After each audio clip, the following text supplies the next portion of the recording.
Hi everyone, I'm Zahra Ashktorab, and I'm here to present the work we did on designing and developing a game to study backdoor poisoning attacks called the Backdoor Game. The primary contribution of this paper is the introduction of a novel interactive system, a game and a platform that AI security researchers could use to explore backdoor poisoning attacks on vulnerable classifiers and collaborate with non-experts to collect more data that assists researchers to study poisoning datasets.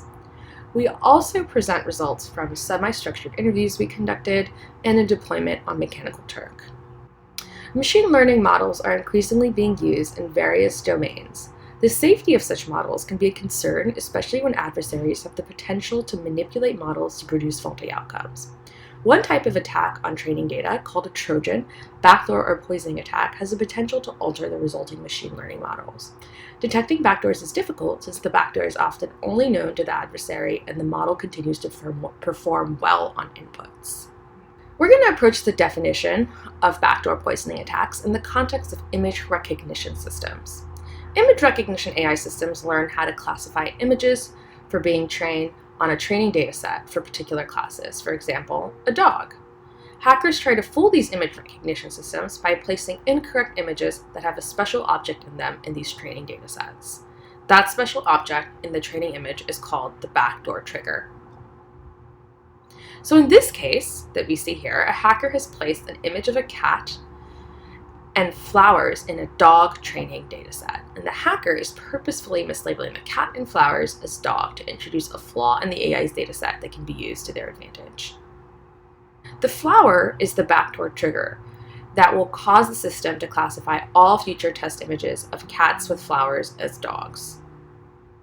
So in this paper, we talk about activation clustering, and this is a way to determine if a training dataset is poisoned and sort poisoned data into two clusters, clean and poison. When users first enter the game portal, they're presented with the challenge portal, and they can interact with different experiences or games in this portal. Here we have 4 challenges, all of which have different backdoors. Users are able to click on the nodes in the activation clustering graph to find poison images and try to find what the backdoor is. The activation clustering graph here is pictured on the left. It was originally a 3D representation, but as we tested with users, we found that users much preferred a flattened 2D version of the clusters. Here we have 2 different clusters. One is the clean group and one is the poison group, and you don't know which is which until you click around. We incorporate game mechanics to make the game challenging. So as you can see here, there is a blurry image, and this particular image is a clean image. The blur is not part of the backdoor object, but meant to encourage users to click around the activation clustering graph to discover the backdoor object. The blur level goes down with every click, every time a poisoned image is discovered. And it looks like the backdoor object here is a guitar. So a user will then enter the word guitar in their guess, and then they'll also upload a picture of a cat with a guitar to see if it triggers the backdoor. And here we see that we were able to trick the classifier. The classifier said that this is a picture of a dog. We wanted to more rigorously formalize our observations on user reactions to the backdoor poisoning experience. So we ran a user interview study to understand how individuals interact with this game. We asked about demographic information, as well as experience with adversarial behavior and prior experience with AI and machine learning. We also asked participants about their prior experiences with gameplay. Each participant completed 1 challenge, and they granted permission for the photos they uploaded to be recorded, as well as the gameplay session and their interactions on the screen. At the end of the session, we asked users to give feedback about their thoughts on backdoor poisoning after playing the game. Our participants included scientists, designers, and developers, who we recruited internally at IBM, and they had different levels of exposure to AI tools. We identified participants through a snowball method and word of mouth and conducted 8 semi-structured interviews. Participants interacted with the game differently. The uploads, guesses, number of attempts were recorded for different participants. Not all participants were able to correctly guess both the right word describing the backdoor object and provide an image containing the object that triggered the misclassification, so ultimately solving the challenge. This table shows the number of uploads for each participant. We classified their incorrect guesses into different categories: irrelevant, incorrect, partially correct, and correct but misclassified. Partially correct photos are photos that participants have submitted based on their observations in the activation clustering graph. These include photos of just the object being classified, or just the backdoor. So here in the upper left-hand corner, we see a picture of sunglasses.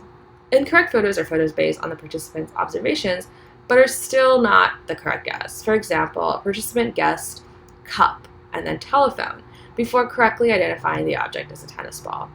While these photos are incorrect, they're based on the user observations in the activation clustering graph.